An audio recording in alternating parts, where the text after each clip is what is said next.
அன்பான நேயர்களே, நாம் இடைவேளைக்கு முன்பாக அளவிற்கு அதிகமான போதைத்தன்மையால் உடலில் நஞ்சுக்கள் அதிகரித்தால் அதற்கான காரணங்கள், அதை தவிர்ப்பதற்கான சில எளிய வழிமுறைகளையும் முழுமையாக நீக்கிக் கொள்வதற்காக நாம் எடுத்துக்கொண்ட மூலிகை துளசியை பற்றி பல்வேறு வகையான மருத்துவ பயன்களை தெரிந்து கொண்டோம். இப்பொழுது நாம் எடுத்துக்கொண்ட மூலிகைகளின் அளவுகளை பார்க்கலாம். துளசி 10 கிராம், அருகம்பில் 5 கிராம், வசம்பு துண்டு 5 கிராம், சுத்தம் செய்யப்பட்ட சுக்கு துண்டு 5 கிராம், கோரைக்கிழங்கு 3 கிராம், மிளகு 3 கிராம், ஜீரகம் 3 கிராம். அன்பான நேயர்களே, அத்தனை பொருட்களையும் ஒன்றாக நாம் எடுத்து வைத்துள்ளோம். இப்பொழுது இந்த பொருட்களை அனைத்தையும் நன்றாக அரைத்து தூள் செய்து எடுத்துக்கொள்ள வேண்டும்.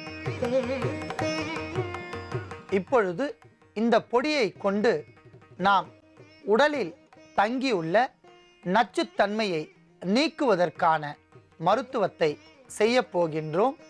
அதற்காக 100 மில்லி நீரை நன்றாக காய்ச்ச வேண்டும்.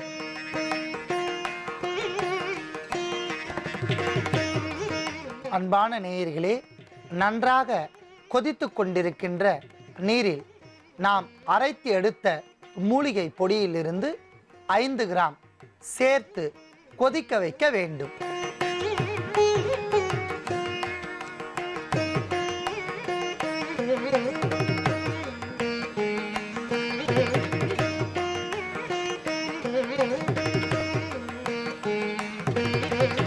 அற்புதமான முறையில் அத்தனை பொருட்களும் சேர்ந்து நமக்கு நச்சுத்தன்மையை நீக்கக்கூடிய தீநீராக மாறிவிட்டது. அதை நாம் வடிகட்டி எடுத்துக்கொள்ளலாம்.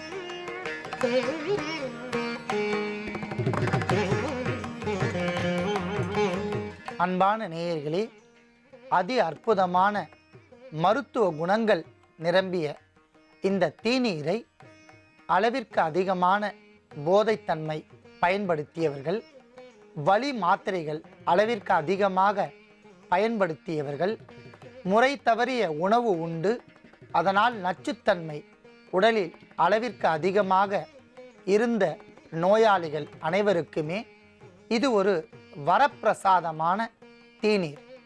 இந்த தீநீரை தயாரித்து காலை வேளை மலம் கழித்துவிட்டு வெறும் வயிற்றில் 50 மில்லி அளவிற்கு பருகி வந்தால், வாரத்திற்கு ஒரு முறை பருகி வந்தால் படிப்படியான இரத்தம் சுத்திகரிக்கப்பட்டு நச்சுத்தன்மை மிக இயல்பாக வெளியேறும். ஆகையால் நோய் உடையவர்கள் எளிமையாக தயாரித்த இந்த தீநீரை பயன்படுத்தி நோயின்றி வாழ வேண்டுகிறேன். இதுக்கு மேல என்ன சொல்ல போற? சொல்றதுக்கு வேற ஏதாவது பொய் இருந்தா சொல்லிடு. அவதான் ஏமாத்தி எல்லாத்தையும் என்கிட்ட இருந்து பறிச்சிட்டான்னு பார்த்தா நீயும் இப்ப அதே தான் பண்ணிருக்க. ஏன் ஆலியா, ஏன் இப்படி பண்ண? இந்த உலகத்துல பாட்டிக்கு அப்புறம் நான் யார் மேலேயாவது உயிரையே வச்சிருக்கேன்னா அது ஊ மேலதான் உனக்கு தெரியாதா? ஏன் இப்படி பண்ண ஆலியா? உனக்கு காசு பணம் அவ்வளவு முக்கியமா போயிடுச்சு.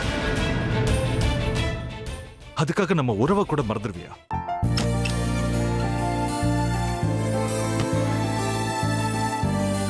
சக்தி சக்தி, ஒரு நிமிஷம்.